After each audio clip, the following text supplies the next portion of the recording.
Nung nagsalita ho itong si Senator dito sa Senado at nag-press ko na sabi niya nasa proper forum na daw po mga kababayan ko, abay natawa ho ako mga kapatid. Alam niyo kung bakit ako natawa? Bakit ho ako na medyo na sumimangot? Bakit ho ako napabalikwas mga kababayan ko? If that is a proper forum, that is your time.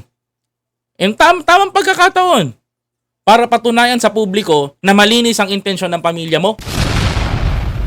At malinis ang iyong mga kamay. Kaso ang problema mga kababayan, ang sinagot mo lang doon, rehearse paulit-ulit para idiin ako, pahiran ako ng putik. Hindi ka namin pinapahiran ng putik. Maybe your father and your half-brother ang pumahid sa'yo ng putik.